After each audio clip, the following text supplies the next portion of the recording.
নমস্কাৰ দৰ্শক ৰাইজ, সকলোকে স্বাগতম জনাইছোঁ জ্ঞান বাৰ্তাৰ এটা নতুন খণ্ডলৈ। আজি আমাৰ সৌভাগ্য যে এনেকুৱা এজন সাহিত্যবান ব্যক্তি আমাৰ কাষত আছে, যিজন ব্যক্তিয়ে বৰ্তমান মৰিগাঁৱত অৱস্থিত চৰাইবাহী কলেজৰ প্ৰিন্সিপাল পদত অলংকৃত কৰি আছে।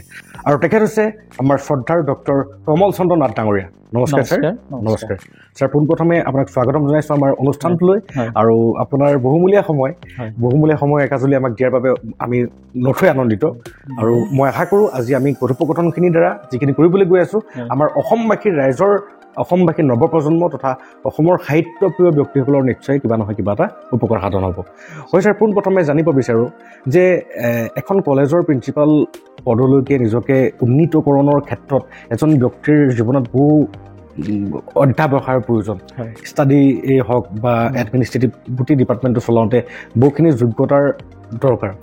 আৰু এই যোগ্যতাসমূহক আপুনি আপোনাৰ ক্ষেত্ৰত আহৰণ কৰোঁতে আপোনাৰ জীৱনজোৰা শিক্ষাগত প্ৰণালীসমূহক যদি অকণমান উজাগৰিত কৰে, তেতিয়াহ'লে ভাবোঁ যে নৱপ্ৰজন্মই নিশ্চয় আপোনাৰ ঘটনাটোৰ পৰা স্পৃহা পাব। ধন্যবাদ। হৈছে সমূহ জ্ঞান বাৰ্তাৰ দৰ্শকক মই মোৰ আন্তৰিক অভিনন্দন জনাইছোঁ। তেখেতে এটা বৰ সুন্দৰ সময় উপযোগী প্ৰশ্ন কৰিছে। কথা হ'ল, এখন মহাবিদ্যালয়ৰ অধ্যক্ষৰ পদ আমি সকলোৱে জানো এটা বৰ দায়িত্বশীল বিষয়, এইটো এটা। গতিকে এই দায়িত্বটো পাবলৈ যাওঁতে বা অধ্যক্ষৰ এই আসনখন অলংকৃত কৰিবলৈ যাওঁতে আমাৰ যথেষ্ট কষ্ট হৈছিল। আৰু বিভিন্ন ক্ৰাইটেৰিয়া আছে, চৰকাৰী গাইডলাইন আছে। সেই গাইডলাইন অনুসৰি আমি এই পদত অধিষ্ঠিত হৈছিলোঁ। আৰু মই এই মহাবিদ্যালয়ত 1990 চনৰ শেষৰ ফালে ইয়াতে সোমাইছিলোঁ প্ৰবক্তা হিচাপে। আৰু আহি ক্ৰমে 2003 চনত মই অধ্যক্ষৰ পদ অলংকৃত কৰিছিলোঁ। আৰু এই মহাবিদ্যালয়খনেই 2013 চনত চৰকাৰীকৰণ হ'বলৈ সুবিধা পালে। আৰু তেতিয়াৰ পৰা মই সম্পূৰ্ণ 2013ৰ পৰা সম্পূৰ্ণ ফুল ফ্লেজেড অধ্যক্ষ হিচাপে মই অধিষ্ঠিত হৈ আছোঁ। আৰু এইখিনি কৰিবলৈ যাওঁতে যথেষ্ট কষ্ট কৰিবলগীয়া হৈছে, বহুত কষ্ট স্বীকাৰ কৰিবলগীয়া হৈছে। তাৰ বিনিময়ত আজি সকলোৰে আশীৰ্বাদ পুষ্ট হৈ এই গুৰু দায়িত্বটো পালন কৰিবলগীয়া হৈছে, পালন কৰি আছোঁ। ছাৰ, কষ্ট বুলি কওঁতে মই এইখিনিতে এটা কথা সোধোঁ যে আজিকালি আমাৰ নিউ জেনেৰেশ্যনৰ এটা কোৱালিটি নাইকিয়া হৈ গ'ল যে কষ্ট সহিষ্ণুতা। আজিকালি যিহেতু প্ৰতিগৰাকী মাক দেউতাকে নিজৰ সন্তানক সৰুৰে পৰা বৰ লালন পালন, বৰ মৰম চেনেহত ডাঙৰ দীঘল কৰে। আৰু তেওঁলোকে আমাৰ নিউ জেনেৰেশ্যনসমূহেও যিহেতু সহজলভ্যভাৱে কোনো শ্ৰম প্ৰয়োগ নকৰাকৈ সকলো বস্তু উত্তৰাধিকাৰী সূত্ৰে পাই যায়, গতিকে তেওঁলোকৰ কষ্ট সহিষ্ণুতা গুণটো নিজৰ ব্যক্তিত্বত ফুটি নুঠে। বহুসকলে মত প্ৰকাশ কৰা শুনিছোঁ। গতিকে ছাৰ, আপোনালোকে বহু কষ্ট স্বীকাৰ কৰি আজি এই পদ অলংকৃত কৰিছে। গতিকে এই কষ্ট সহিষ্ণুতা গুণটোক নিজৰ সন্তানৰ গালৈ দিবৰ বাবে আমাৰ অসমবাসী বৰ্তমান যিসকল অভিভাৱক আছে তেওঁলোকৰ প্ৰতি আপুনি কেনেকুৱা ধৰণৰ আহ্বান জনাব বিচাৰিব? ধন্যবাদ। আচলতে এইটো সকলো ছাত্ৰ ছাত্ৰীৰ ক্ষেত্ৰতে প্ৰযোজ্য নহয়। ভালেসংখ্যক ছাত্ৰ ছাত্ৰী ভালো হয় আৰু কিছুসংখ্যক ছাত্ৰ ছাত্ৰী অৱশ্যে ইয়াৰ ব্যতিক্ৰম। উচ্চ শিক্ষা আহৰণ কৰা বস্তুটো বহুত জটিল এটা প্ৰক্ৰিয়া। যিসকল ছাত্ৰ ছাত্ৰীৰ আৰম্ভণিৰ পৰাই এই বিষয়টোৰ ওপৰত, শিক্ষাৰ ওপৰত যেতিয়া এটা ভাল মানসিকতা থাকে, তেতিয়া সেই ছাত্ৰ ছাত্ৰীয়ে ভৱিষ্যত ভাল কাম কৰিব পাৰে আৰু তেওঁ উচ্চ শিক্ষিত হৈ এটা মনে ভবা পদলৈ যাব পাৰে। আমি যি সময়ত প্ৰাইমেৰী স্কুল পঢ়িছিলোঁ, মই প্ৰাইমেৰী স্কুল পঢ়িছিলোঁ 72-73 চনত। আৰু আজি 3 দিনৰ আগতে সেই বিদ্যালয়খনৰ হীৰক জয়ন্তী অনুষ্ঠান শেষ হৈ গৈছে। 75 বছৰ অতিক্ৰম কৰিছে। মই আপোনালোকক জনাবলৈ পাই মই সুখী হৈছোঁ যে সেই বিদ্যালয়ত আমি পঢ়িছিলোঁ আৰু বস্তালৈ আমি পঢ়িছিলোঁ আৰু হাতত কিতাপৰ বোজালৈ আমি স্কুললৈ গৈছিলোঁ। আজি স্মৃতি ৰোমন্থন কৰি আমাৰ ভাল লাগিছে। আৰু তেনেকুৱা এটা ধাৰাৰে আমি আহি আছিলোঁ। বস্তালৈ পঢ়া ছাত্ৰ ছাত্ৰী বহু আছিলে, কিন্তু তাৰ মাজত হয়তো কিছুসংখ্যক ছাত্ৰ ছাত্ৰীয়ে উচ্চ শিক্ষিত হ'ল আৰু কিছুসংখ্যক হয়তো ৰৈ গ'ল বিভিন্ন অসুবিধাৰ বাবে, তেওঁলোকে আৰু আগুৱাই যাব নোৱাৰিলে। মই আজি এই শুভ মুহূৰ্তত তেখেতলোককো আমি ধন্যবাদ জ্ঞাপন কৰিছোঁ। আৰু যদি ছাত্ৰ ছাত্ৰীয়ে নিজৰ মানসিকতাটো সম্পূৰ্ণ সুস্থ সবল কৰি ৰাখিব পাৰে, তেতিয়াহ'লে তেওঁ নিশ্চয় পঢ়াখনত আগবাঢ়ি যাব পাৰিব আৰু তেওঁ সুতৰ বিপৰীতে তেওঁ গতি কৰিব পাৰিব। হয় হয় আৰু অভিভাৱকসকলক বিশেষকৈ আপুনি ডাইৰেক্টলি যদি কয়, যিহেতু আমি বিভিন্নজন শিক্ষকক লগ পাই থাকোঁ আৰু তেওঁলোকৰ মনৰ কথাখিনি জানিবলৈ যেতিয়া চেষ্টা কৰোঁ, বহুসকলে কয় যে যিহেতু শিক্ষাৰ কঠীয়াতলী নিজৰ ঘৰখনেই, গতিকে নিজৰ ঘৰখনত কেনেকৈনো সেই বাতাবৰণটো সৃষ্টি কৰিব লাগে সেইটো এটা মানে বহুতে এটা গুৰুত্বপূৰ্ণ বিষয়।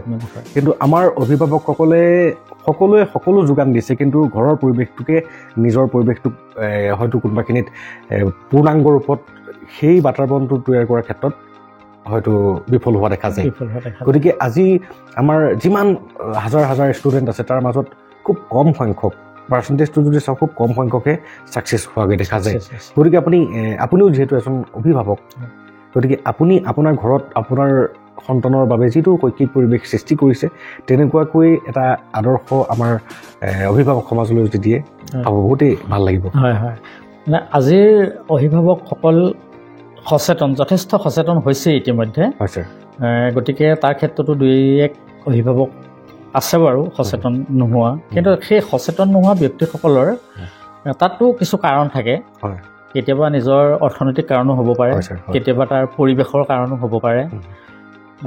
ছাৰাউণ্ডিং যিটো পৰিৱেশ সেইটো যদি এটা সুস্থ পৰিৱেশ নাথাকে, তেতিয়াহ'লে ঘৰখনত সেই শিশুজনে বা সেই শিশুটোৱে সম্পূৰ্ণভাৱে হয়তো অধ্যয়ন কৰা বা এটা নিৰ্দিষ্ট লক্ষ্যত উপনীত হোৱাত কিছু ক্ষেত্ৰত অসুবিধা দেখা যায়। কিন্তু এতিয়া দেখিছোঁ বৰ্তমান অধিকাংশ অভিভাৱকে যথেষ্ট সচেতন, আৰু সেই সচেতনশীল ব্যক্তিসকলৰ যিবিলাক ল'ৰা ছোৱালী তেওঁলোকেও খুব ভাল ধৰণে আগবাঢ়ি গৈ আছে, সমাজত এটা বিশেষ স্থান দখল কৰিবলৈ তেওঁলোকেও সক্ষম হৈছে। কিন্তু কিছু কিছু ক্ষেত্ৰত আজি মোবাইলৰ যিটো প্ৰৱণতা, এই মোবাইল প্ৰৱণতাটোৱেই কিছু ক্ষেত্ৰত অলপ অসুবিধাত পেলালেও তাৰো এটা ভাল দিশ আছে, আৰু সেই ভাল দিশটো যদি ইণ্টাৰনেটৰ যদি সদব্যৱহাৰ কৰিছে ছাত্ৰ ছাত্ৰীয়ে, তেতিয়াহ'লে তাৰ পৰাও বৰ সুন্দৰ সুন্দৰ মানে ফলাফল লাভ কৰিছে। আমাৰ হাতত এইবিলাক প্ৰমাণ আমি সকলোৱে জানো, এই প্ৰমাণ আমাৰ হাতে হাতে আছে।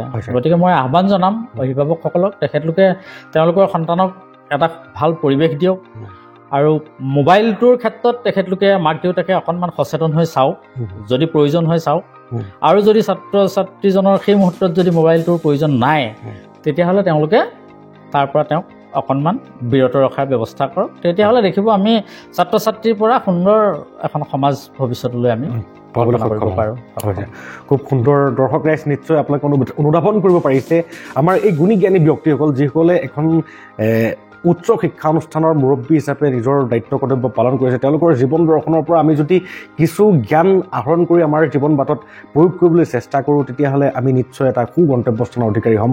আৰু তেওঁ কৈছে যে মোবাইল ফোনটো এটা বহুতেই মানে মাৰাত্মক এটা বস্তু, ড্ৰাগছৰ নিচাতকৈ মোবাইল ফোনৰ নিচাটো বোলে তাতকৈ মাৰাত্মক।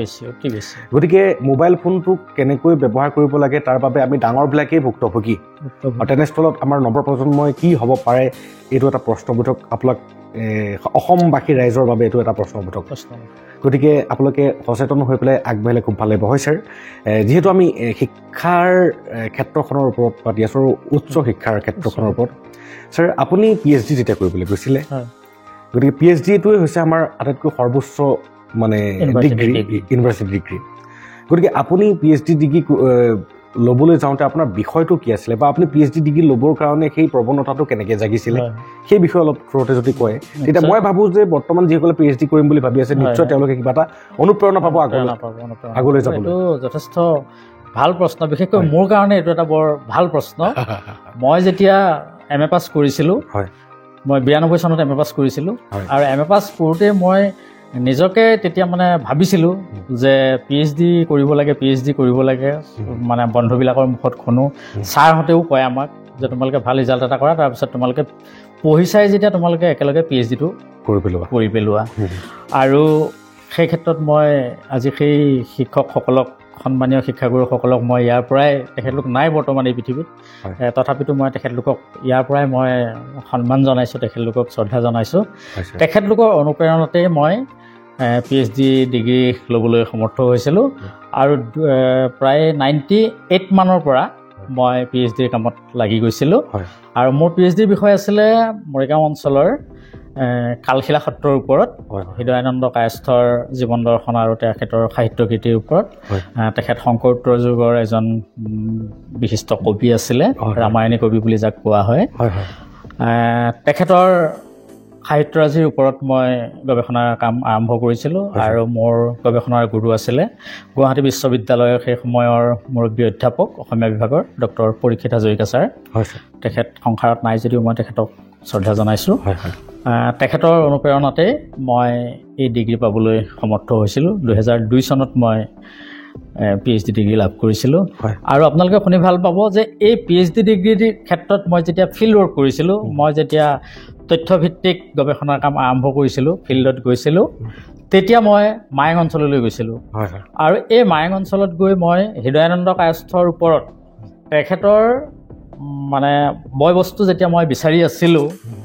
তেতিয়াই মই মোৰ মনলৈ আহিল যে মায়ং অঞ্চলত বহুতো সংস্কৃতি উদ্ধাৰ কৰিব পৰা যাব আৰু PhD বিষয়ৰ লগে লগে মই ইয়াৰো যি দুই এটা পাওঁ বস্তু মই তেতিয়াই সামৰিবলৈ সক্ষম হৈছিলোঁ আৰু কালক্ৰমত PhD ডিগ্ৰী হৈ গ'ল আৰু তাৰ মানে সমান্তৰালভাৱে মই মায়ঙৰ মন্ত্ৰ সাহিত্যৰ ওপৰতো এটা ষ্টাডি আৰম্ভ কৰিলোঁ একজেক্টলি ছাৰ মই নেক্সট কুৱেশ্যনটো আপোনাৰ এই সংক্ৰান্ততে মই সুধিম বুলি ভাবিছিলোঁ যে আপোনাৰ পাৰ্চনেল পইণ্ট অফ ভিউটো মই জানিব বিচাৰোঁ যে আজি ছায়েন্সৰ যিটো প্ৰগতি হৈছে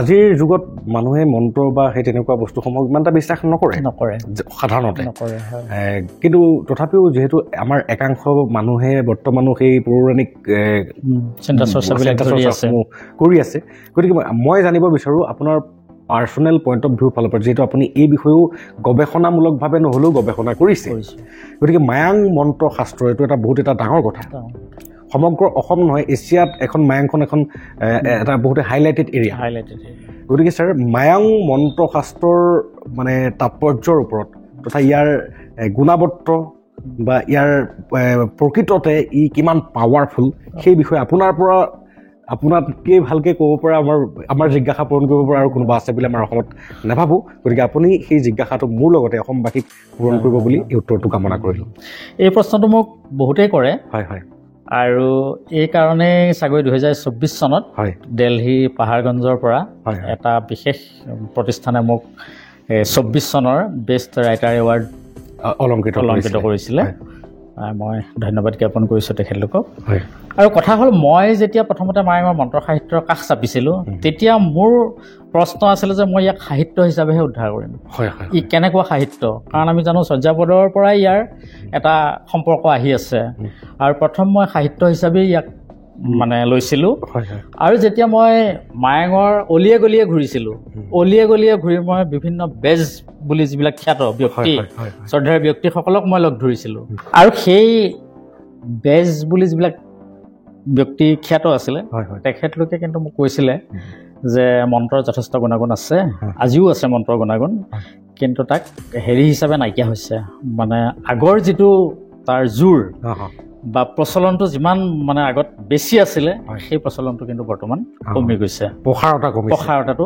কমি গৈছে আৰু তেতিয়া মই গম পালোঁ যে আৰু দেখিলোঁ আৰু বিভিন্ন ব্যক্তিক যেতিয়া লগ ধৰিলোঁ তেখেতলোকে কিন্তু কথাখিনি ক'বলৈও কেতিয়াবা অকণমান কুণ্ঠাবোধ কৰে অকণমান অসুবিধা বোধ কৰে মই তেতিয়া কৈছিলোঁ যে মই ইয়াক সাহিত্য হিচাপেহে লৈছোঁ আৰু মন্ত্ৰবিলাক উদ্ধাৰ কৰি মই ইয়াক সাহিত্য হিচাপে হেৰি কৰিম আৰু যদি ভৱিষ্যতে পাৰোঁ ইয়াক সম্পূৰ্ণ মানে পাঠ সমীক্ষা পদ্ধতিৰে এটা শুদ্ধ পাঠ মই মানে দিবলৈ যত্ন কৰিম এনেধৰণৰ মই কথা কৈছিলোঁ আৰু তেখেতলোকে কিন্তু তেতিয়া কিছুৱে মানে আগ্ৰহ প্ৰকাশ কৰিছিলে আৰু বহুতো মন্ত্ৰ মোক তেখেতলোকে দি দিছিলে দি কৈছিলে যে আপুনি ল'লেও কিন্তু এটা কথা হ'ব ইয়াত গুৰু লগা বিদ্যা হ'লেহে কেতিয়াবা এই মন্ত্ৰই কাম কৰিব কিন্তু এনেই যদি এই মন্ত্ৰটো যিকোনো মানুহে প্ৰয়োগ কৰিব বিচাৰে তেতিয়াহ'লে সেই মন্ত্ৰৰ কিন্তু হেৰি নহ'ব মানে ফলপ্ৰসূ নহ'ব মানে ফলাফল নহ'ব এনেকৈ কৈছিলে কৰে আজিও মানে মাজে মাজে মোক সোধে বহুতে আজিও মন্ত্ৰ থাকেনে আজিৰ দিনতো মন্ত্ৰ থাকে কিন্তু আপুনি শুনি আচৰিত হ'ব যে মোৰ মায়ঙৰ যিখন মন্ত্ৰ সাহিত্য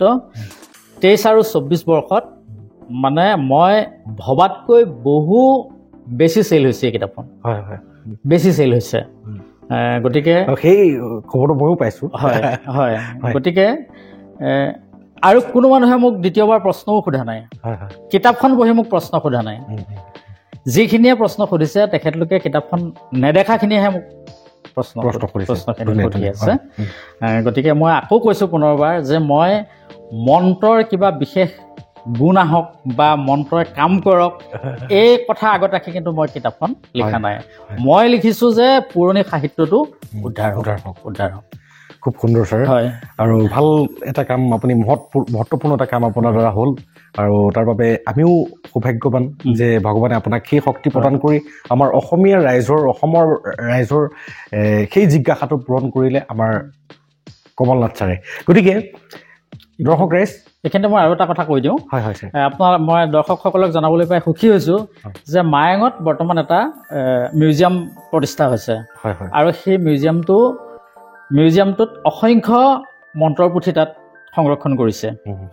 গতিকে আপোনালোকে গ'লে কেতিয়াবা আহিলে মায়ঙলৈ মানে আমি আদৰণি জনাইছোঁ, মায়ঙলৈ আহক আপোনালোক আৰু সেই তাত থকা সেই সংৰক্ষিত মন্ত্ৰপুথিবিলাক আপোনালোকে চাব পাৰিব। আৰু যিসকল দৰ্শকে বৰ্তমানো সেই পৌৰাণিক কথাসমূহক আমাৰ আধাৰশিলা হিচাপে মানি আহিছে, গতিকে তেওঁলোকে নিশ্চয় এই মন্ত্ৰশাস্ত্ৰৰ বিষয়েও জানিব চেষ্টা কৰিব। আপোনালোকে নিশ্চয় আপোনালোকৰ নিয়েৰেষ্ট দোকানসমূহত, কিতাপৰ দোকানসমূহত আমাৰ ডক্টৰ কমল চন্দ্ৰ নাথ ছাৰে লিখা সেই মায়ঙৰ মন্ত্ৰ সাহিত্যৰ কিতাপখন আপোনালোকে উপলব্ধ পাব। আৰু সেই কিতাপখনত মায়ঙৰ মন্ত্ৰ সাহিত্যৰ সাহিত্য হিচাপে মই ৰাইজৰ সুবিধাৰ বাবে মই গ্ৰন্থখনি দেখাই দিছোঁ। এইখনেই সেইখন গ্ৰন্থ, মায়ঙৰ মন্ত্ৰ সাহিত্য। আপোনালোকে জানিব যে শব্দই ব্ৰহ্ম, প্ৰতিটো শব্দই কাম কৰে। যদি বিশ্বাসত লয় সেই বিশ্বাসে কিন্তু কাম কৰে। আৰু ইয়াত এটা কথা সদায় মনত ৰাখিম আমি যে গুৰু লগা বিদ্যা, এগৰাকী বিশেষ গুৰু যাক সেই সময়ত বেজ বুলি কোৱা হৈছিলে, তেখেতলোকৰ মুখেদি চলি অহা বস্তুবিলাক কিন্তু কামত আহিছিলে। গতিকে সকলো বিশ্বাসৰ কথা, যোনে বিশ্বাস কৰে তেওঁলোকে আমাৰ ছাৰৰ এই কিতাপখন নিশ্চয় পঢ়িব আৰু আপোনালোকৰ যদিহে এই বিষয়ৰ প্ৰতি জনাৰ কিবা জিজ্ঞাসা আছে নিশ্চয় পূৰণ হ'ব। হয় ছাৰ, মায়াং মন্ত্ৰ শাস্ত্ৰ বুলি মায়াং বুলি ক'লে এটা বহুতেই মানে এটা ডেঞ্জাৰাছ কাণ্ট্ৰি বুলি কোৱা হয়। আৰু আপুনি সেই ডেঞ্জাৰাছ কাণ্ট্ৰিৰ মাজত গৈ পেলাই সেই সাহসটো আমি চেলুট কৰিছোঁ ছাৰ। তেনেকুৱা এটা আৰু আজিকালি বহু ছাত্ৰ ছাত্ৰী ওলাই আহিছে, ইয়াৰ ওপৰত যথেষ্ট গৱেষণা হৈছে আৰু উঠি অহা প্ৰজন্মই ইয়াক জানিব বিচাৰিছে আৰু বহুতে ইয়াত মানে পেপাৰবিলাক ছাবমিট কৰিছে, বহুতে চাইছে, বহুতে সোধে মোৰ পৰা। হয় ছাৰ। আৰু আমাৰ এই দৰ্শক ৰাইজৰ মাজৰ পৰাই যদিহে কোনো PhD ছাত্ৰ ছাত্ৰীয়ে মায়াং মন্ত্ৰশাস্ত্ৰৰ ওপৰত নিজৰ গৱেষণা কৰিম বুলি ভাবে তেতিয়াহ'লে নিশ্চয় আমাৰ নাথ ছাৰে আপোনালোকক গাইড কৰিব। আৰু মই ছাৰক আহ্বান জনাইছোঁ ছাৰ, তেনেকুৱা শিক্ষাৰ্থীসকলক যাতে মোৰ এইটো মাইনৰ ৰিচাৰ্চ প্ৰজেক্ট আছিলে। গতিকে আপোনাৰ এটা গাইডনেছ পাব বুলি মই আশা কৰিছোঁ।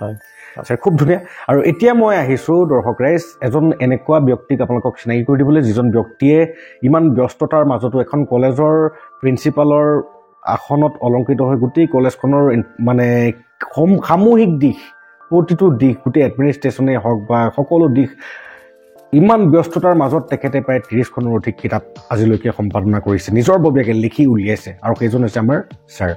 গতিকে ছাৰ, মই আপোনাৰ পৰা প্ৰথমটো এইটো কথা এনেকুৱাকৈ জানিব বিচাৰোঁ যে ইমান ব্যস্ততাৰ মাজত, কাৰণ আমি আজিৰ ডেটত আমি জানো যে আমাৰ স্কুল পৰ্যায়ৰ শিক্ষকসকলৰ মানে দায়িত্ব তেওঁলোকৰ আহৰি নাই। গতিকে এখন মহাবিদ্যালয় পৰ্যায়ত আপুনি নিজকে ইমানখিনি কৰ্মব্যস্ততাৰ মাজতো আপুনি কিতাপ লিখিবলৈ সময় কেনেকৈ পাইছে, কেনেকৈ মিলাইছে, ইমান কিতাপ কেনেকৈ আপুনি? আৰু মই জনাততো আপুনি এখন কিতাপ লিখোঁতে আপুনি অন দ্য স্পটত সেই ফিল্ডত গৈ পেলাই প্ৰকৃত সত্যটোক উদঘাটন কৰিবলৈ চেষ্টা কৰাৰ পাছতে আপুনি প্ৰকাশিত কৰে। গতিকে ছাৰ, আপুনি কেনেকৈ এই টাইমখিনিক মেনেজ কৰিছে? আপোনাৰ পৰা নিশ্চয় সমাজে শিকিবলগীয়া বহু কথা আছে, গতিকে আমাক ক'লে বহুতেই ভাল পায়। এইটো এটা বহুত মোৰ কাৰণে মানে বহুত মানে ডাঙৰেই প্ৰশ্ন এইটো এটা। ইমানবিলাক দায়িত্বৰ মাজত থাকিও যে এই কামখিনি ভগৱানে মোক আগবঢ়াই লৈ গৈছে, একমাত্ৰ মোৰ ভগৱানৰ প্ৰতি থকা বিশ্বাস, এই বিশ্বাসে হয়তো মোক সেই কামখিনি কৰাত সহায় কৰিছে। কলেজৰ গধুৰ দায়িত্ব আমি সকলোৱে জানো। যোৱা 2023 চনত আমাৰ নাকৰ ইনস্পেকশ্যন হৈ গৈছে, আৰু আপোনালোকক আজি মই জনাবলৈ পাই ভাল লাগিছে। চৰাইবাহী মহাবিদ্যালয় পৰিয়ালৰ ফালৰ পৰা মই আপোনালোকক জনাইছোঁ যে আমাৰ মহাবিদ্যালয়খনে B+ গ্ৰেড পাবলৈ সক্ষম হৈছে। খুব সুন্দৰ। হয়, সক্ষম হৈছে। আৰু যেতিয়া মই কলেজৰ পৰা গৈ ঘৰ পাওঁ, ঘৰ পাই যেতিয়া মই গা পা ধুই সন্ধ্যা চাহ তাহ খালোঁ, খোৱাৰ পিছত যেতিয়া মই বিচনাত অলপ বাগৰ দিওঁ, সেই সময়খিনিত 1.5 ঘণ্টাৰ পৰা 2 ঘণ্টাৰ সময় মই নিজৰ কাৰণে ৰাখোঁ। সদায় সেই সময়খিনি মই 2 ঘণ্টা, কমেও 2 ঘণ্টা সময় মই নিজৰ কাৰণে দিওঁ। আৰু তাতেই মই মোবাইলটো হাতত লৈ মই প্লট বিচাৰি ফুৰোঁ। আৰু মোৰ ভাগ্যক্ৰমে যিবিলাক প্লট মই হাতত লওঁ, সেই প্লটবিলাক ইতিমধ্যে মই কাহানি বাই কিন্তু তাক অলপ অলপ চুই থৈ গৈছিলোঁ। ফিল্ডত যেতিয়া মই PhD ফিল্ডত যেতিয়া গৈছিলোঁ, মন্ত্ৰ সাহিত্যৰ কাৰণে যেতিয়া মই গৈছিলোঁ, তাত পোৱা সাহিত্য সংস্কৃতি যিবিলাক মই পাইছিলোঁ, সেই সকলোবিলাক মই তেতিয়াই অলপ অলপ জকাটোহঁত ৰাখি গৈছিলোঁ। আৰু এই যে মই আহি বিচনাত পৰি দিওঁ, তেতিয়াই সেই জকাবিলাকক মই লৈ আহি তাতে মঙহ লগাবলৈ, তেজ মঙহ লগাবলৈ চেষ্টা কৰোঁ। হয়। আৰু আপোনালোকে বিশ্বাস কৰিব যে যোৱা যি লকডাউন হ'ল, তাতে মোৰ প্ৰায় 300 পেজৰ 1 মিনিটৰ গল্পৰ কিতাপ এখন সেই লকডাউনৰ ভিতৰত মই উলিয়ালোঁ। গতিকে সেইটো এটা মোৰ কাৰণে বৰ ভাল হেৰি হ'ল। সাহিত্যটো পঢ়ে নপঢ়ে কোনোবাই পিছৰ কথা, কিন্তু মোৰ হাতৰ পৰা অন্ততঃ কিবা এটা সৃষ্টি হ'ল, সেইটোত মই নিজেই ধন্য হৈছোঁ। আৰু এনেকৈ থাকোঁতে থাকোঁতে সৰু ডাঙৰ 1999 চনৰ পৰা প্ৰথম কলম লৈছিলোঁ মই 1999 পৰা, আৰু 2024ৰ শেষলৈকে প্ৰায় 30-31খন কিতাপ মোৰ কাপেদি ওলাবলৈ সক্ষম হৈছে। আৰু একমাত্ৰ মোৰ বিশ্বাস, কামৰ প্ৰতি থকা ধাউতি, আৰু মোৰ প্ৰতিটো কামে আপুনি গম পাব, মানে মই অকণমান হ'লেও ফিল্ডত গৈহে তাৰ পৰা বস্তুটো লওঁ। মানে কিতাপ কেন্দ্ৰিক শিক্ষাতকৈ মানে এই ফিল্ডৰ শিক্ষাটোৰ ওপৰত মই গুৰুত্বটো বেছিকৈ দিওঁ, যাৰ ফলত মুক্তিযুঁজাৰু তিলক ডেকা আমাৰ চৰাইবাহী অঞ্চলৰ এজন 42ৰ বীৰ যোদ্ধা, তেখেতৰ ওপৰত বিশেষ তেনেকুৱা কিতাপ নাই। বুৰঞ্জীও নিমাত তেখেতৰ ওপৰত ক'ৰবাত 2-3 লাইনতে সামৰি থৈ গৈছে। সেই কিতাপখনো মই আপোনালোকক আজি দেখাবলৈ পাই ভাল পাইছোঁ, যে মুক্তিযুঁজাৰু তিলক ডেকা, কৰ্মই যাৰ বাণী, এগৰাকী মানে বহুত সাহসী বীৰ আছিলে।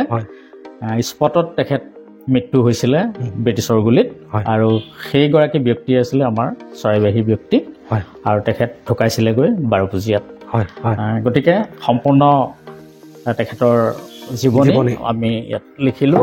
আৰু সেই কিতাপখনকে মই 2024 চনৰ শেষৰ ফালে মাৰ্টিয়াৰ তিলক ডেকা এণ্ড হিজ টাইমছ বুলি মই ইংৰাজীলৈ ৰূপান্তৰ কৰিলোঁ।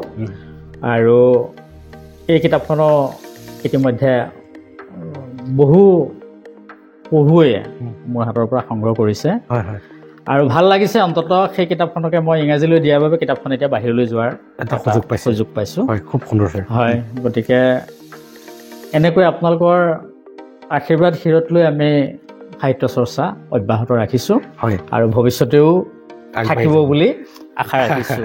ছাৰ, মই আপোনাৰ কথাসমূহৰ পৰা এটা কথা মই অনুভৱ কৰিব পাৰিছোঁ, যে মানুহে যদি কিবা এটা কাম কৰিম বুলি মনত দৃঢ়তাৰে লৈ লয়, তেতিয়াহ'লে সেই ব্যক্তিজনক পাছৰ পৰা টানি পিছহুকা মানুহ হাজাৰ থাকিলেও ৰখাব নোৱাৰে, কেতিয়াও নোৱাৰে। যদি বস্তুটোৰ ওপৰত, বিষয়টোৰ ওপৰত যদি মোৰ গুৰুত্ব থাকে, বস্তুটোৰ ওপৰত যদি মোৰ বিশ্বাস থাকে, বস্তুটোৰ ওপৰত যদি মোৰ এটা সম্পূৰ্ণ কনচেপ্ট থাকে, তেতিয়াহ'লে সেই বস্তুটো সম্পূৰ্ণ নোহোৱালৈকে এজন ব্যক্তি কেতিয়াও শান্তিত থাকিব নোৱাৰে। আৰু আপুনি ইতিমধ্যে কৈছিলে, যেতিয়া মই আপোনাৰ কথা কৈছিলে, যেতিয়া মই মোৰ PhDৰ কাৰণে মই জকাবিলাক বুটলি ফুৰিছিলোঁ, আৰু সেই জকাবিলাকত এতিয়া মঙহেৰে আবৃত্ত কৰিবৰ কাৰণে চেষ্টা কৰিছোঁ। এইটো এটা খুব সুন্দৰ কথা ক'লে আপুনি, যে আমি কিবা এটা বস্তুৰ সন্ধানত যেতিয়া যাওঁ, সেই বস্তুটোৰ সন্ধানত যাওঁতে হয়তো আনুষাংগিক বহুত কিছুমান আৰু তথ্য আমি পাই যাওঁ সেই যাত্ৰাৰ পথত। আৰু যাত্ৰা পথত আপুনিও সেই তেনেকুৱা নানান কিছুমান চাৰি কোৱাৰ দৰে জকাৰ সান্নিধ্য পাব, আৰু সেই জকাসমূহক তেতিয়াহে পাব যেতিয়া আপুনি নিজকে যাত্ৰা পথত অৱতীৰ্ণ কৰিব। আৰু সেই যাত্ৰা পথত অৱতীৰ্ণ কাইলৈ পৰা কৰিম থকা মনোবৃত্তিটো আমাৰ অসমীয়া সমাজক আজি ইমানেই পিছ পেলাই গৈছে যে আমাৰ ভাষাও নাই ক'বলৈ, আৰু ক'লে হয়তো অপৰাধ হ'ব পাৰে। ছাৰ, এইখিনিতে মই এটা আপোনাৰ পৰা বিশেষ কথা জানিব বিচাৰোঁ। মই আপোনাৰ কলিগসমূহৰ পৰা এটা কথা জানিছিলোঁ, আৰু সেই কথাটো মই আপোনাৰ পৰা বিশেষকৈ জানিব বিচাৰোঁ। আমি দেখা পাওঁ যে এজন ব্যক্তিয়ে এখন কিতাপ প্ৰকাশ কৰোঁতে কেতিয়াবা অৰ্থৰ অভাৱো হ'ব পাৰে, বা কেতিয়াবা লিখাৰো অভাৱ হ'ব পাৰে। গতিকে কেতিয়াবা বহুত তেনেকুৱা মানে লেখক মিলান প্ৰয়োজও দেখা যায় সময়ৰ সোঁতত। কিন্তু আপোনাৰ এটা বিশিষ্ট গুণ আছে যিটো মানে কলাবৰেশ্যন বুলি কোৱা যায়। আপুনি আপোনালোকৰ আঞ্চলিকৰ বা আপোনালোকৰ মৰিগাঁও অঞ্চলৰে হওক বা অন্যান্য অঞ্চলৰ বিভিন্ন লেখকক আপুনি এটা শিতানত তেওঁলোকৰ লেখনিসমূহক প্ৰকাশ কৰাৰ এটা সুযোগ প্ৰদান কৰে। গতিকে এই বিষয়ে অকণমান জানিব বিচাৰোঁ যে আপোনালোকে কলাবৰেশ্যন মেথড অফ কলাবৰেশ্যন, এই কলাবৰেশ্যনটোৱে আমাৰ মানৱ জাতিক কিমান দূৰ অগ্ৰসাৰী কৰিব পাৰিব, অকল সাহিত্যৰ দিশত নহয় অন্যান্য ক্ষেত্ৰত। গতিকে কলাবৰেশ্যনটো যে আজি আমাৰ সমাজৰ পৰা নাইকিয়া হৈ গৈছে, গতিকে সেই তাৎপৰ্যটো আপোনাৰ পৰিভাষাৰে পৰিভাষিত কৰিলে খুবেই ভাল লাগিব। ধন্যবাদ। হয়, এইটো এটা বৰ সময় উপযোগী প্ৰশ্ন। হয়, মই যেতিয়া মোৰ কিতাপবিলাক বিভিন্ন ব্যক্তিয়ে লৈ যায়, কিতাপবিলাক নি কিছু ব্যক্তিয়ে বৰ দুখেৰে কয়, ছাৰ মোৰো বহুত বস্তু লিখা আছিলে কিন্তু মই প্ৰকাশ কৰিব পৰা নাই, মোৰো ভাল ভাল কবিতা কেইটামান লিখা আছিলে মই সেই কবিতাকেইটা প্ৰকাশ কৰিব পৰা নাই। মূলতে হ'ল অৰ্থৰ অভাৱ। এটা কবিতা বা দুটা কবিতা বা এটা গল্প এজন মানুহে এখন কিতাপ বা 10টা লগ লগাই কিতাপ এখন প্ৰকাশ কৰাটো ইমান সহজ কথা নহয়। গতিকে সেই কথাটো আগত ৰাখি মই ভাবিলোঁ আমাৰ এটা চাৰ্কুল আছে মৰিগাঁৱত, আৰু সেই গোটেইখিনি মোতকৈ জুনিয়ৰ চামৰ, আৰু তেওঁলোকে কয় যে ছাৰ আপুনি লিখিলেহে আমিও লিখিম। মই আচলতে কবিতাৰ মানুহ নহয়, কিন্তু তেওঁলোকে মোক বাধ্য কৰাইছে কবিতা লিখাবলৈ, কবিতা লিখি প্ৰকাশ কৰিবলৈ তেওঁলোকে মোক বাধ্য কৰাইছে। গতিকে মই 3খন কিতাপ এতিয়ালৈকে মোৰ পূৰ্ণাংগ কিতাপ 3খন হৈছে, আৰু তাত মই যদি 200 পেজ আছে 200 পেজৰ মই 100 পেজ মোৰ কবিতাৰে পৰিপূৰ্ণ কৰোঁ, আৰু 100টা কবিতা মই অতিথি কবিসকলক দিওঁ ঠাই। আৰু সেইটোতে তেখেতলোক ইমান উৎসাহ, আজি যদি এই অনুষ্ঠানটো তেখেতলোকে চাই আছে তেখেতলোকে গম পাব কাৰ কবিতা কেতিয়া ক'ত কেনেকৈ প্ৰকাশ হৈছে। আজি 3 দিনৰ আগতো এখন সৰু কিতাপ ওলাইছে এই ভোগালীৰ ওপৰত, ভোগালীৰ বতৰা বুলি, তাতো 2টাহে মোৰ কবিতা দিছোঁ, বাকী প্ৰায় 20টা কবিতা অতিথি কবিৰ শিতান। কিন্তু তাৰ বিনিময়ত তেওঁলোকৰ পৰা মই একো পইচাও নলওঁ বা একো হেৰি নলওঁ, খালি তেওঁলোকক উৎসাহ দিবৰ কাৰণে মই সেই কামটো কৰোঁ, আৰু তাতেই তেওঁলোকৰ মানে বহুত ছেটিছফাই। আৰু ছাৰ মই আপোনাৰ এই গুণাগুণটো মই অসমবাসী ৰাইজলৈ এই গুণাগুণটো বিয়পি যোৱাটো বিচাৰিছোঁ যে আমি হাতে হাতে ধৰি পেলাই বহুত দূৰ আগবাঢ়ি যাব পাৰিম, কিন্তু অকলে হয়তো বহুত দূৰ আগবাঢ়ি যাবলৈ আমি নিজেও সমৰ্থ নহয়। আজি আপুনি এটা কথা ক'লে, আপুনিও ৰূপান্তৰিত হৈছে তেওঁলোকৰ পৰশ পাই বহুত, কিয়নো মই কবিতাৰ মানুহ নহয়, কিন্তু তেওঁলোকে মোক বাধ্য কৰাইছে ছাৰ আপুনি কবিতা লিখক। গতিকে নিলিখিলে কয় তাৰমানে ছাৰ আপোনালোকে আমাক আগবাঢ়িব নিদিয়ে নেকি, তেতিয়া মই কি কওঁ, মই নিৰুত্তৰ হৈ যাওঁ তেতিয়া।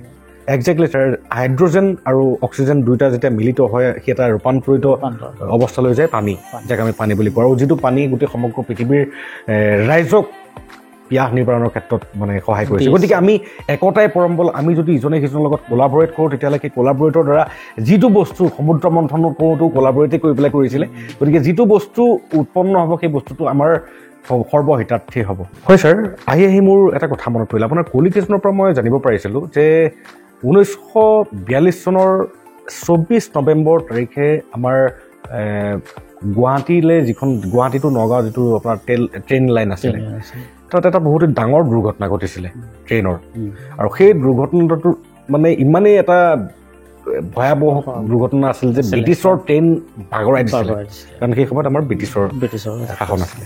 গতিকে ছাৰ মই জানিব পৰা মতেদি আপুনি সেই ঘটনাটোৰ বিষয়েও যথেষ্টখিনি মানে চিন্তা চৰ্চা তথা অনুসন্ধান কৰিছিলে, গতিকে সেই অনুসন্ধানৰ তাৎপৰ্যসমূহ বা সেই অনুসন্ধানৰ পৰা আপুনি কিমান দূৰ আগবাঢ়িব পাৰিছে অলপ যদি থ্ৰুতে আমাক জনায়, তেতিয়াহ'লে ইতিহাসৰ পাতনি মিলিবলৈ আমাৰ ধন্যবাদ। এইটো এটা বৰ সময় উপযোগী প্ৰশ্নই হৈছে। আজিও সেই বিষয়ে আমাৰ অসমৰ মানুহ বহু নিমাত, বহুতো জনা শুনা মানুহেও এই কাহিনীটোৰ বিষয়ে অৱগত নহয়। আজি হিষ্ট্ৰীও নিমাত এই ক্ষেত্ৰত বিশেষ মানে ডকুমেণ্ট তাত পাবলৈ নাই। এই ঘটনাটো হৈছিলে কামৰূপ জিলাৰ পানীখাইটি আৰু নলঘুলি নামৰ ঠাইখিনিত, পাণবাৰী আৰু পানীখাইটিৰ মাজৰ নলঘুলি নামৰ এটুকুৰা ঠাইত। সেই ঠাইটুকুৰাতে ব্ৰিটিছৰ এখন মানে খাৰবাৰু ৰনা ট্ৰেইন বগৰোৱা হৈছিলে, আৰু তাতে কোৱা মতে প্ৰায় 900ৰো অধিক চিপাহীৰ মৃত্যু হৈছিলে, ব্ৰিটিছ চিপাহী। আৰু সেই কামটো কৰিছিলে আমাৰ তেতিয়াৰ সেই সময়ৰ নগাঁও মৰিগাঁও জিলাৰ অবিভক্ত 11জন ব্যক্তি আছিলে, বহুত বীৰ পুৰুষ আছিলে সেই 11জন ব্যক্তি। সেই 11জন ব্যক্তিৰ প্ৰচেষ্টাত আৰু তেখেতলোকৰ বেকত আৰু আছিলে কিছু সংখ্যক, কিন্তু হাইলাইট হ'ল সেই 11জন বিশেষ ব্যক্তি। হয় হয়। আৰু তেখেতলোকৰ সেই কামটো সম্পূৰ্ণ সফল হৈছিলে।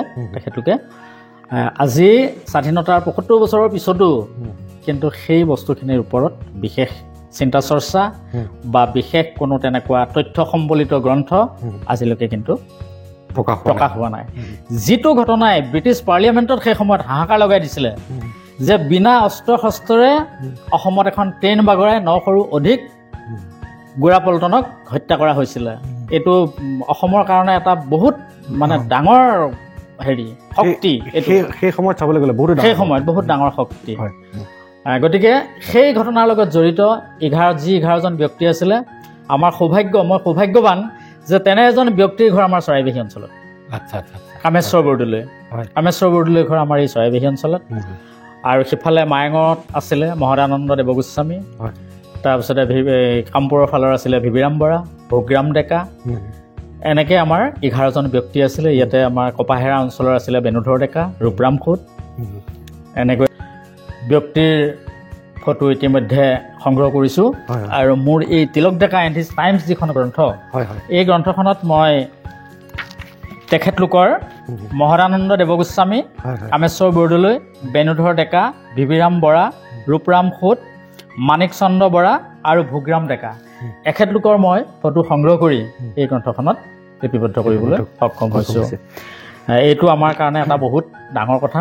আৰু এইটোত মই খুচাৰিবলৈ গৈ এই 11জন ব্যক্তিৰ ঘৰলৈকে মই গৈছোঁ। মই আজি জনাবলৈ পাই ভাল লাগিছে মোৰ যে মই কিতাপ চাই বা কাৰোবাৰ মুখত শুনি মই এই কামটো কৰিবলৈ চেষ্টা কৰা নাই। অন্ততঃ সেই ব্যক্তিসকলৰ ঘৰলৈ মই যাবলৈ চেষ্টা কৰিছোঁ। আৰু তেখেতলোকৰ যি পৰিয়ালৰ লোক আছে সেই পৰিয়ালৰ লোকক লগ ধৰি মই তথ্যখিনি উদ্ধাৰ কৰিবলৈ চেষ্টা কৰিছোঁ। আৰু যদি ভগৱানে কৰায় তেতিয়াহ'লে খুব কম সময়ৰ ভিতৰতে পানীখাইটিৰ এছেৰেঙা বুলি হয়তো এখন গ্ৰন্থ ৰাইজক উপহাৰ আৰু আমি বিচাৰোঁ ছাৰ তেনেকুৱা এখন গ্ৰন্থ। কাৰণ আমাৰ অসমীয়াৰ গাত থকা বীৰ লাচিতৰ তেজ আজি ক'ৰবাত ঠাণ্ডা হৈ যোৱা যেন অনুভৱ হয়।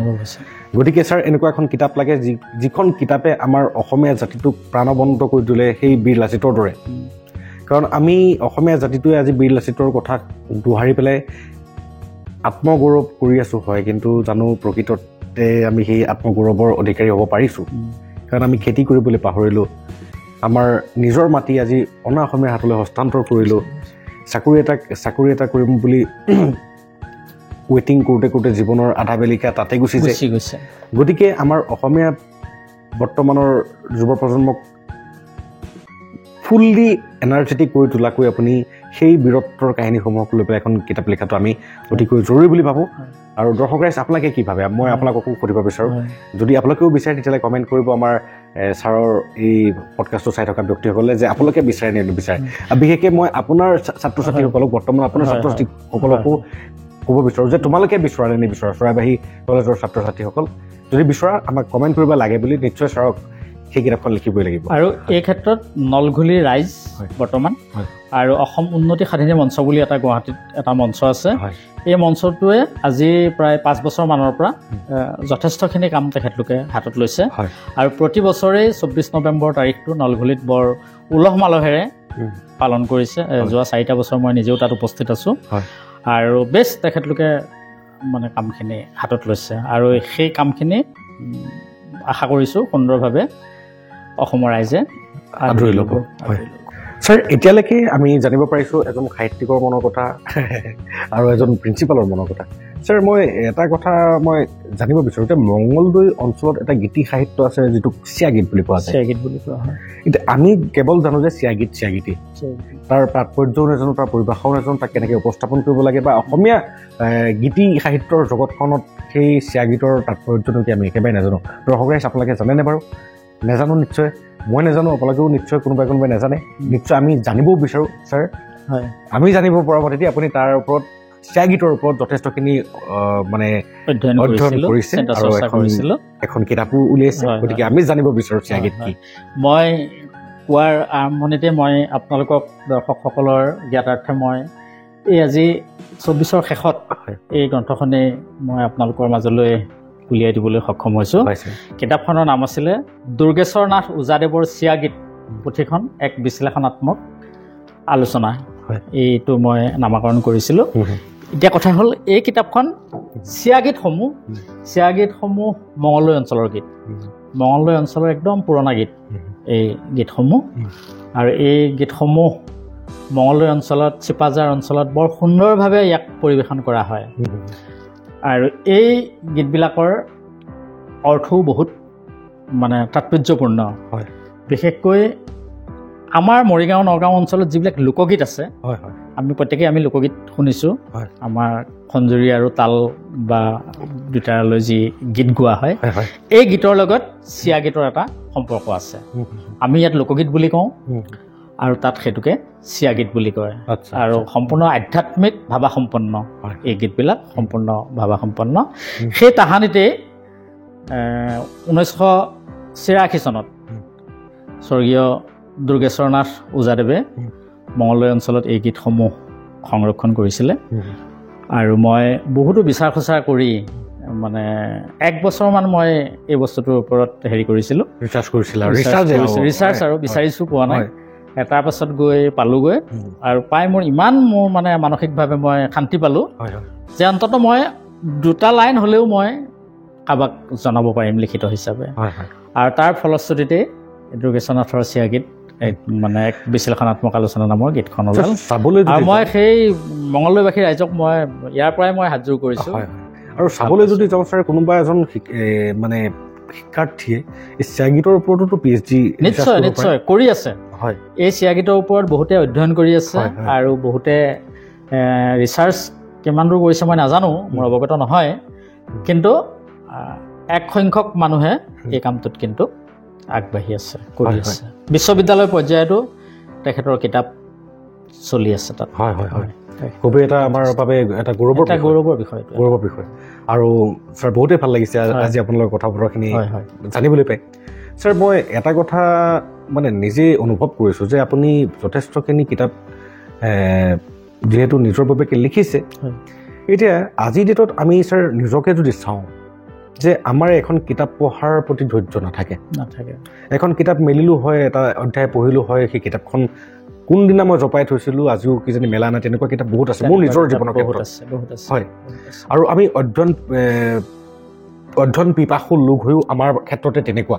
গতিকে ছাৰ, মই এটা কথা জানো ভালকৈ যে এখন কিতাপ লিখাৰ আঁৰত সেই কিতাপখনৰ টপিকটোৰ মানে কণ্টেণ্টছসমূহৰ ওপৰত এজন ব্যক্তিয়ে কমেও শখন কিতাপ পঢ়িবলগীয়া হয়। গতিকে মই জানিব বিচাৰোঁ যে আপুনি সেই কিতাপ লিখাৰ স্পৃহাসমূহক কেনেকৈ হৃদয়ংগম কৰে বা সেই শক্তিটো কেনেকৈ অনুভৱ কৰে, কাৰণ সেইটোতো এটা বহুতেই মূল্যৱান কথা। গতিকে ছাৰ, সেই শক্তিটো অকণ যদি উজাগৰিত কৰে তেতিয়াহ'লে ভাবোঁ যে যিসকলে বৰ্তমান ভাবি আছে মই লিখিম, কিন্তু সেই শক্তিটো তেওঁলোকে পোৱা নাই বা সেই স্পৃহাটো পোৱা নাই, আপুনি সেই স্পৃহাটো তেওঁলোকৰ সেই চালিকা শক্তিটো অলপ বৃদ্ধি কৰিব বুলি আশা কৰিলোঁ। ধন্যবাদ। মই মোৰ কিতাপ যিবিলাক মই লিখিছোঁ, এই কিতাপবিলাকৰ বিষয়বস্তু বা নামটো চালেই আপুনি গম পাব যে এইবিলাক মই ফিল্ডৰ পৰাই প্ৰতিটো বস্তু সংগ্ৰহ কৰিছোঁ। আৰু ৰাইজে নোযোৱা বাটতহে মই যাওঁ।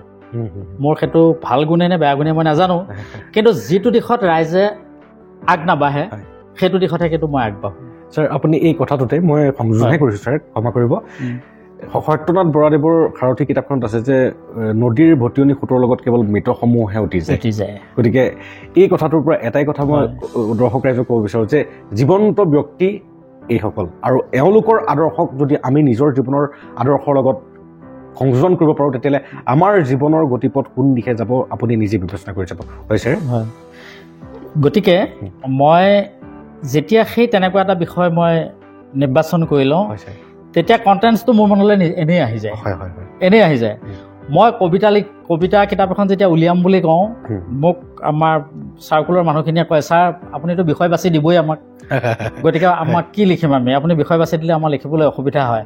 মই বোলো নহয়, মই যেতিয়া বিষয় বাছি দিম সেই বিষয় যেতিয়া লিখিব পাৰিবা সেইজনহে প্ৰকৃত কবি। আজি ভোগালীৰ বতৰত যদি তিলপিঠা তোমালোকে লিখিব নাজানা, আজি যদি লাৰুৰ বিষয়ে লিখিব নাজানা, ভেলাঘৰৰ বিষয়ে যদি এটা কবিতা লিখিব নাজানা, কিয়? সেইটোতো আমাৰ নজনা বস্তু নহয়। সেইকেইটা বস্তুটো আমাৰ চকুৰ আগত থকা বস্তু, আমি নিজে তাৰ লগতে মানে খেলি থকা বস্তু ডাঙৰ হৈছোঁ গতিকে ভেলাঘৰটোৰ বিষয়ে লিখিবলৈ যাওঁতে তেওঁ জানিলেও দুটা কথা বা দুজনক সুধি জানিলে কথাখিনি আৰু মানে নেক্সট জেনেৰেশ্যনেও অন্ততঃ সেই কথাটো গম পালে বস্তুটো কেনেকুৱা এনেকুৱাহে সেই তেনেকুৱা খুব ধুনীয়া হয় আৰু মানে ইজনে সিজনক স্পৃহা যোগাব পৰাকৈ তেনেকুৱা এখন কমিউনিটিত থাকিব লাগে মই এটা কথা অনুভৱ কৰিছোঁ আৰু সদায় মানুহে নিজৰ এটা অৰা থাকে সেই অৰাটো মানে নিজৰ যিটো এটা মেগনেটিক ফিল্ডৰ দৰে অৰা এটা থাকে সদায় সেই মেগনেটিক ফিল্ডখনত যিসকল ব্যক্তিৰ কথা বতৰাই প্ৰভাৱ পেলাই ঊৰ্ধ্বমুখী কৰিব পাৰে তেনেকুৱা ব্যক্তিৰ সান্নিধ্যত থাকিব লাগে মই আপোনাৰ কথাখিনিৰ পৰা অনুভৱ কৰিছোঁ ছাৰ হয়তো মোৰ ভুলো হ'ব পাৰে কিন্তু মানে আমি সংঘ নিৰ্বাচনৰ ক্ষেত্ৰত বিশেষকৈ মানে সাৱধান হৈ পেলাই সেই সংঘসমূহক কেনেকুৱা ল'ম নহয় জানো গতিকে সকলো সজাগ হ'ব সংঘ নিৰ্বাচনৰ ক্ষেত্ৰত সেই সংঘসমূহৰ লগতহে থাকক যিসকল সংঘৰ লগত আপোনাৰ চিন্তাধাৰাৰ মানে মিলন ঘটি পেলাই এটা নতুন চিন্তাধাৰাৰ আৱিৰ্ভাৱ হয় আৰু যিটো নতুন চিন্তাধাৰাই এটা ঊৰ্ধ্বমুখী গতিৰে নিজৰ জীৱনৰ মানে মানদণ্ড আজিৰ তুলনাত ভৱিষ্যতলৈ যাতে উন্নত কৰিব পাৰে ছাৰ খুব ভাল লাগিলে ছাৰ আহি মই মোৰ মনৰ কথাটো আপোনাক সুধিব বিচাৰিছোঁ যে আপোনাৰ জীৱনত আজিলৈকে 30খন কিতাপৰ অধিক আপুনি ইতিমধ্যে 31খন কথা ক'লে যে এই 31খন কিতাপ লিখি থকাৰ প্ৰাক মুহূৰ্তত বা পাছতো পৰৱৰ্তী পৰ্যায়টোত আপোনাৰ জীৱনৰ মানে অনুভৱৰ পৰিসৰ বৃদ্ধি কৰি দিয়া সেই তেনেকুৱা এটা স্মৃতি তেনেকুৱা এটা অভিজ্ঞতা আপুনি আমাৰ লগত শ্বেয়াৰ কৰিব নেকি নিশ্চয় হয় মই ভাল লাগিছে মোৰ জানাবলৈ পাই মই যেতিয়া যি সময়ত এম এ পঢ়ি আছিলোঁ এম এ পঢ়ি থাকোঁতেই মই এটা প্ৰজেক্ট কৰিছিলোঁ সেইটো আছিলে আমাৰ পুৰণি খাচীপতীয়া পুথিবিলাকৰ ওপৰত মোৰ খাচীপতীয়া পুথিবিলাকৰ ওপৰত বহুত মানে প্ৰেম আছিলে সেই পুথিবিলাকৰ লগত মই বহুত জড়িত হৈ আছিলোঁ অসমৰ বিভিন্ন ঠাইত মই নামঘৰ সত্ৰ ব্যক্তিগত ঘৰ প্ৰায়বিলাকতে গৈছিলোঁ আৰুতো মোৰ মৰিগাঁও নগাঁও অঞ্চলৰ মই প্ৰায়বিলাক ব্যক্তিগত মানুহৰ ঘৰত গৈ সেই পুথিবিলাক মই সংগ্ৰহ কৰিছিলোঁ আৰু এটা মোৰ মানে বিৰাট মন আছিলে যে ইয়াত কি পুথি কেতিয়াৰ পুথি কেনেকুৱা এইটো বিষয়ে জানিবলৈ আৰু এতিয়াও আপুনি দেখিব মোৰ মহাবিদ্যালয়ৰ লাইব্ৰেৰীত মোৰ মানে অফিচৰ লাইব্ৰেৰী যিটো আছে তাত এতিয়াও প্ৰায় 40খনমান পুথি আছে আজি কেইবছৰমানৰ আগতে সেই পুথিসমূহ আমাৰ শংকৰদেৱ কলাক্ষেত্ৰলৈ লৈ গৈছিলে আৰু তাৰ পৰা তেখেতলোকে ডিজিটেলাইজ কৰিলে আৰু তাতে মেডিচিন পাতি দি ধুনীয়াকৈ পুথিবিলাকসমূহ ঘূৰাই দিছে সেইটো আছিলে এটা মোৰ টাৰ্ণিং পইণ্ট সেই তেতিয়াৰ পৰা মোৰ সাহিত্যৰ প্ৰতি এটা বিশেষ ধাউতি আহি গ'ল আৰু তেতিয়াৰ পৰাই মই সাহিত্যৰ লগত জড়িত হ'লোঁ আৰু মই ভগৱান বিশ্বাস কৰোঁ আপোনালোকে কোনে কেনেকৈ বিশ্বাস কৰে মই নাজানো আৰু মই আহ্বান জনাইছোঁ ভগৱানক বিশ্বাস কৰিব সকলোৱে আৰু ভগৱান যদি বিশ্বাস কৰে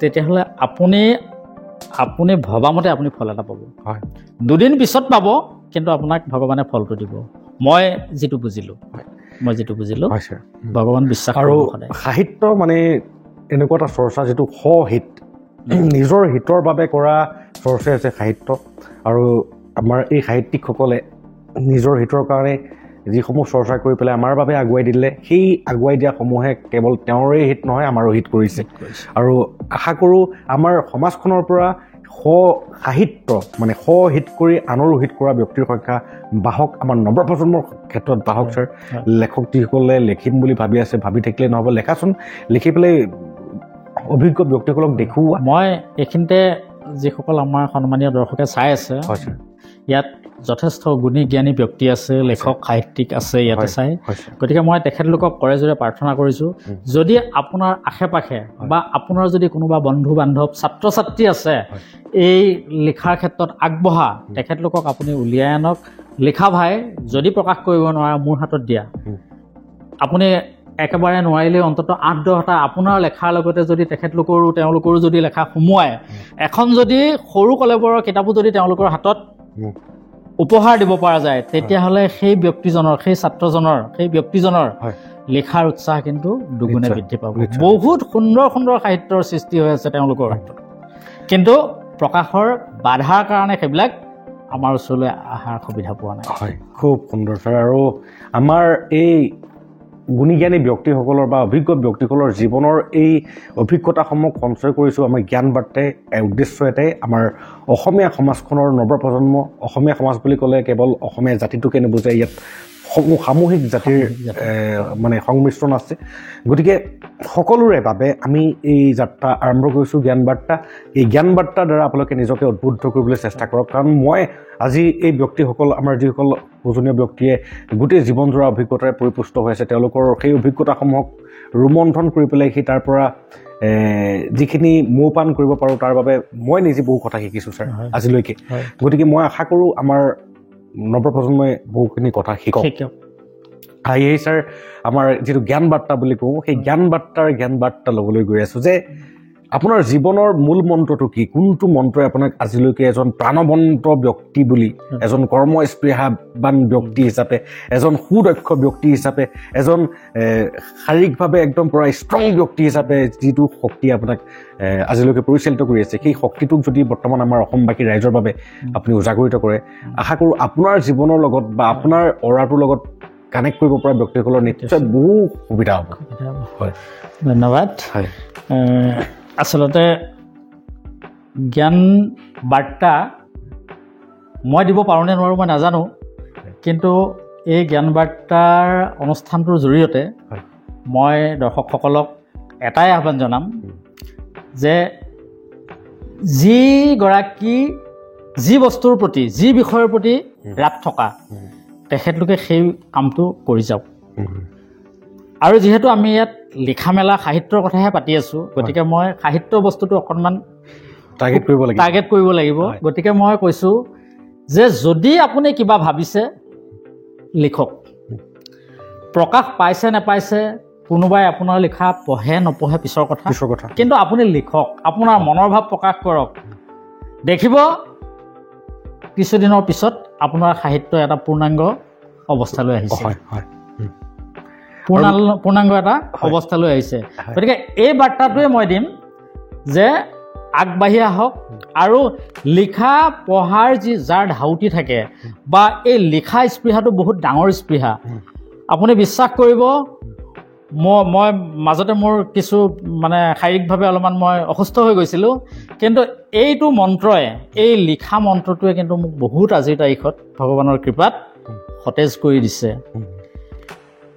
মনত যিমানেই ভাল বেয়া যিভাৱে নাহক যদি মোবাইলটো হাতত লৈ তাত অন্ততঃ দুটা লাইন লিখোঁ বা সাহিত্যৰ কোনোবা এজন গুণী জ্ঞানী ব্যক্তিৰ লিখনি এটা পঢ়োঁ চাওঁ তাৰে আলামত যদি দুটা লাইন লিখিবলৈ ইচ্ছা কৰোঁ প্ৰকাশ কৰোঁ তাৰপিছত কিন্তু গাটো বহুত ভাল লাগিছে গতিকে এইটো এটা বহুত ডাঙৰ মন্ত্ৰ এইবিলাক মানে আমাৰ উপৰিস্থসকলে এইবিলাক কৈ গৈছিলে সাধকসকলে কৈ গৈছিলে মানে শিক্ষাই লিখা মেলাই সাহিত্যই মানুহক এটা বহুত এনাৰ্জি দিব পাৰে আৰু মোৰ কাৰণেতো এটা টনিক এইটো এটা মোৰ কাৰণে টনিক গাটো যদি বেয়া লাগি থাকে তেতিয়াহ'লে যদি কিবা এটা নতুন বস্তু লিখি দিওঁ তাৰপিছত কিন্তু মই যথেষ্ট এনাৰ্জি পাওঁ গতিকে মই ৰাইজক আহ্বান জনাইছোঁ আপোনালোকে লিখক পঢ়ক আৰু সাহিত্যৰ চৰ্চা কৰক হয় হয় খুব সুন্দৰ আৰু অকল সাহিত্য বুলি কোৱা নাই ছাৰে প্ৰথমতে উনুকিয়াইছে যিটো ক্ষেত্ৰত হয়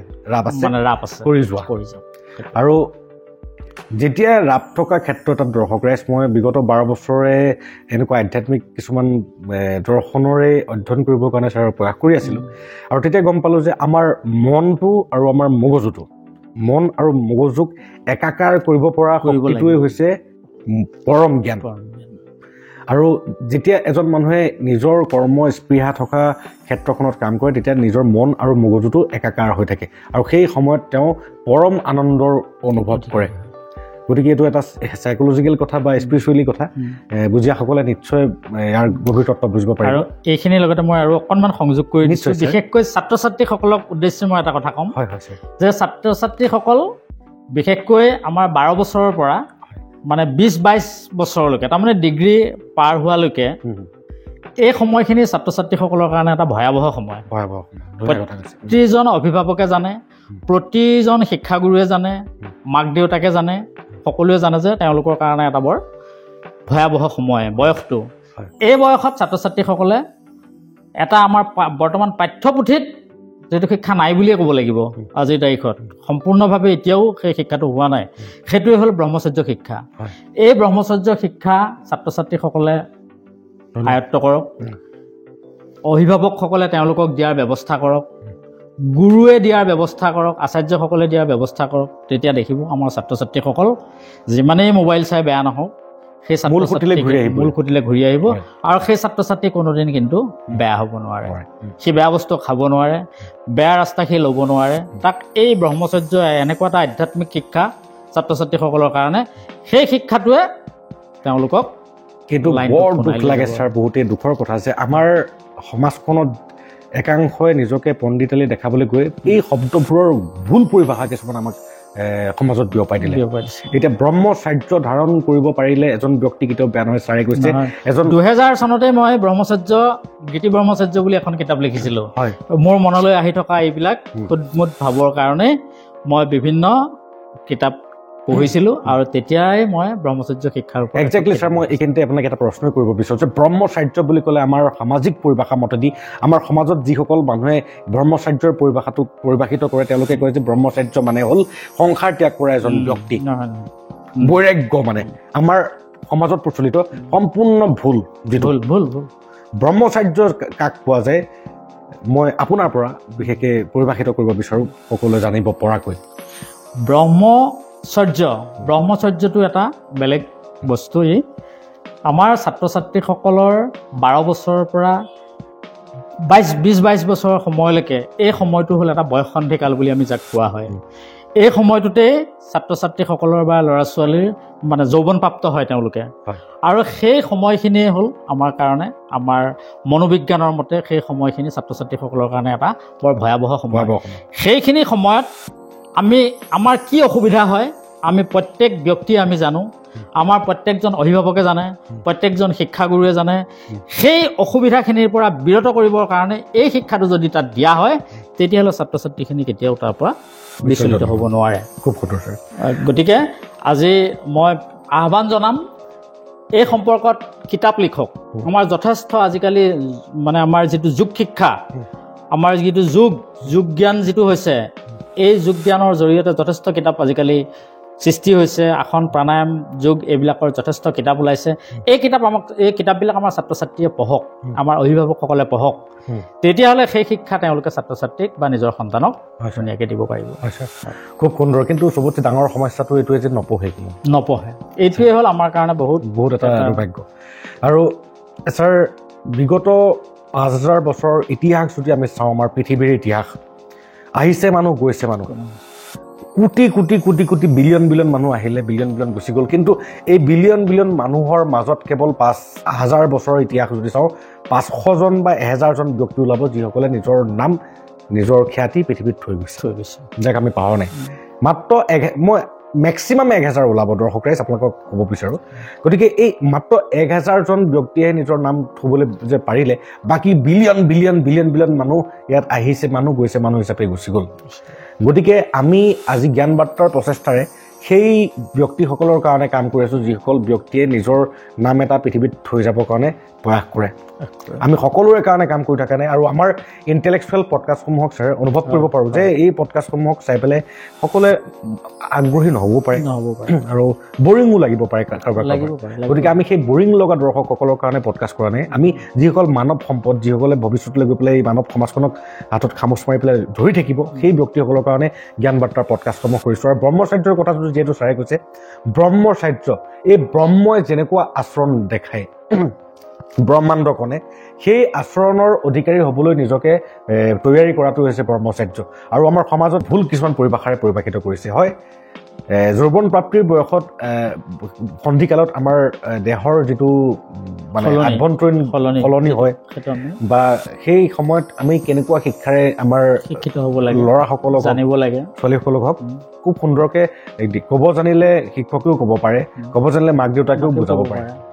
কিন্তু তাকে আমাৰ সমাজত এই বস্তুটো এটা মানে এইটো বুজাবলৈ যোৱাটো অসভ্য মানে অসভ্য বুলি ভাবে মাক বাপেকে ক'ব লাজ লাগে শিক্ষাগুৰুৱে ক'ব লাজ লাগে কেনেকে কম কিন্তু সেই নকওঁতে নুসুধোতে ইতিমধ্যে সন্তানটো যথেষ্টখিনি বিপদগামী হৈ গ'ল গতিকে অন্ততঃ সেই কথাটো আমি কামনা কৰা নাই আজিৰ তাৰিখত গতিকে খুব ভাল লাগিলে ছাৰ আপোনালোকৰ ল'ৰা ছোৱালীক অন্ততঃ এটা শুদ্ধ পথত আনক আৰু সেইকাৰণে আগতে আছিলে খুব কম সময়তে 5-6 বছৰ বয়সতে দীক্ষা দিয়া হয় এজনী ছাত্ৰ ছাত্ৰীক কাৰণটো হ'ল যে তেওঁলোকে ভগৱতমুখী হওক ভগৱানমুখী হওক আৰু ভগৱানমুখী হোৱাৰ লগে লগে তেওঁলোকে কেতিয়াও বেয়া কাম কৰিব নোৱাৰে বেয়া কথা চিন্তা কৰিব নোৱাৰে এবাৰ বেয়া কাম কৰিবলৈ যাওঁতে তেওঁলোকে 10 বাৰ ভাবক তেতিয়াহ'লে নিশ্চয় এখন মানুহৰ ছাৰ প্ৰবৃত্তি বা মানুহৰ মানসপাতখন বা আমাৰ মনৰ যিখন ডিছপ্লে এইখন হৈছে স্বতন্ত্ৰ আৰু এই স্বতন্ত্ৰ ডিছপ্লেখনত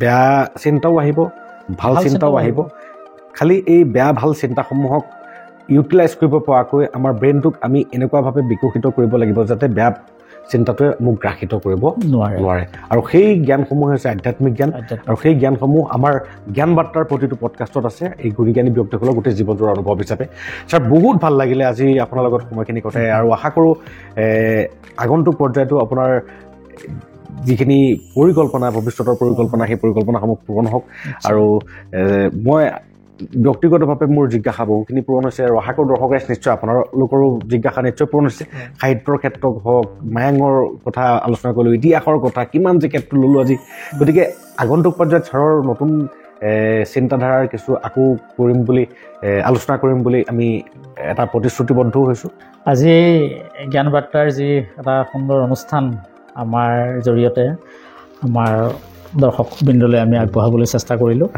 এই কথাবিলাক কওঁতে আমাৰ জানিয়ে হওক নাজানিয়ে হওক হয়তো কিবা ভুল ত্ৰুটি বা দুখ ত্ৰুটি হৈ যাব পাৰে গতিকে সকলোলৈকে আমি ক্ষমা ভিক্ষা মাগিছোঁ আৰু নমস্কাৰ জনাইছোঁ সেৱা জনাইছোঁ এই জ্ঞান বাৰ্তা ৰাইজৰ মাজত বহুলভাৱে প্ৰচাৰিত কৰক আপোনালোকে আৰু এই জ্ঞান বাৰ্তাৰ জৰিয়তে ময়ো তেখেতৰ যিখিনি আগৰ এপিছ'ড মই চাইছোঁ যথেষ্ট ভাল এপিছ'ড তেওঁলোকৰ গতিকে এটা ৰাইজক অন্ততঃ এটা বাৰ্তা দিবলৈ চেষ্টা কৰিছে আৰু এই বাৰ্তাৰ সকলোৱে আমি অংশীদাৰ হওঁ আৰু এই জ্ঞান বাৰ্তাৰ দীৰ্ঘায়ু কামনা কৰিছোঁ আৰু অসমৰ সকলো জনসাধাৰণকে আমাৰ সেৱা আৰু ভক্তিভৰা নমস্কাৰ জনাই আজি এই অনুষ্ঠান আমি ইমানতে সামৰণি মাৰিছোঁ খুব সুন্দৰ ধন্যবাদ ছাৰ দৰ্শক ৰাইজ আজিৰ বাবে পুনৰবাৰ মই কথা দিছোঁ ছাৰক নিশ্চয় আকৌ কেতিয়াবা লগ পাম ছাৰৰ পৰা ছাৰৰ গোটেই জীৱনটোৰ অভিজ্ঞতাৰ আৰু আগন্তুক পৰ্যায়সমূহ ল'বলৈ চেষ্টা কৰিম গতিকে আজিৰ বাবে এই এপিছ'ডটোৰ পৰা আজিৰ বাবেহে ছাৰৰ পৰা বিদায় লৈছোঁ ছাৰ